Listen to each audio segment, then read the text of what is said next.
Hello, my name is Douglas Bloch. I'm an author and depression survivor. Welcome to your Depression Recovery channel, where each week we talk about practical tips and coping strategies for healing from depression and anxiety.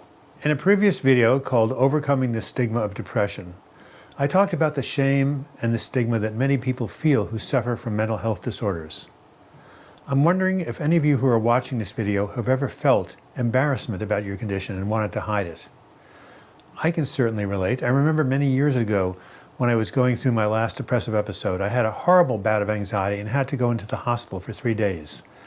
When I came back, my boss asked me where I was or had been, and I said, well, I've been in the hospital for a sleep study. You see, I didn't really want to tell him the truth because I thought he'd look askew at me or maybe even fire me. So I can certainly relate to my desire and your desire to hide this condition.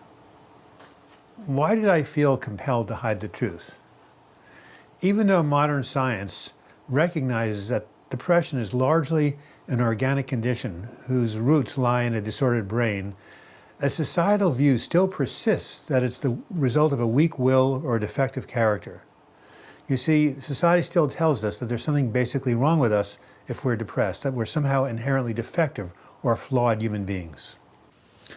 The key to releasing this shame-based belief is to separate who you are from the condition that you have. Depression doesn't define who you are, it just simply defines how you're suffering. A person with heart disease doesn't say, I am heart disease. He says, I have heart disease. A person with pneumonia doesn't say, I am pneumonia. He says, I have pneumonia. And neither should you say, I am depressed or I am anxious, because whatever you put after I am defines who you are. Rather say, I have depression, I have anxiety, I have bipolar disorder. You must separate the condition from your basic essence, which is good and whole and perfect the way it is. The great theologian and Jesuit priest Teilhard de Chardin once said, we are not human beings having a spiritual experience, we are spiritual beings having a human experience. That means there is something whole in us that cannot be touched by any circumstance that happens to us. We are like a child of God or a child of spirit or a child of the universe. We are whole and perfect within ourselves. Therefore, the condition of depression is not who we are, it's what we have. The condition of anxiety is not who we are, it's what we have. The condition of bipolar disorder is not who we are, it's what we have. You are not your condition. I'd like to illustrate this point with a beautiful story called the $20 bill story. I've told the story before, but it certainly bears repeating. A well-known speaker started off a seminar by holding up a $20 bill in a room of 200. He then asked, who would like this $20 bill? Multiple hands went up.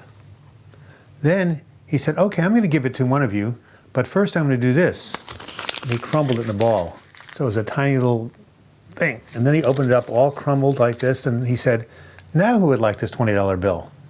Still hands went up in the air. Okay, he said, I'm still going to give it to you, but now I'm going to do this. He dropped it to the floor, stamped on it, squished around the dirt, and when it came up, it was really a complete mess. Totally crumpled, dirty, and disheveled. And he said, who wants this $20 bill? Still, hands went up in the air. He put the $20 bill down and said, you have learned a very valuable lesson. No matter what I did to this bill, you still wanted it. Why? Because it didn't decrease in value. You know, a lot of things happen to us. We're stomped on the ground, we're crumpled, we have all sorts of tragedies and problems, and yet, despite it all, we never lose our essential value and our essential goodness. You are just like that $20 bill. Remember that. You are special. So what's the moral of the story? The moral of the story is that you are like that $20 bill. No matter what happens to you, you retain a basic core of wholeness and goodness. Remember, you can give up that sense of embarrassment and that sense of shame about your condition, because depression is what you have, it is not who you are. I'll say it again. Depression is something you have, it is not something you are.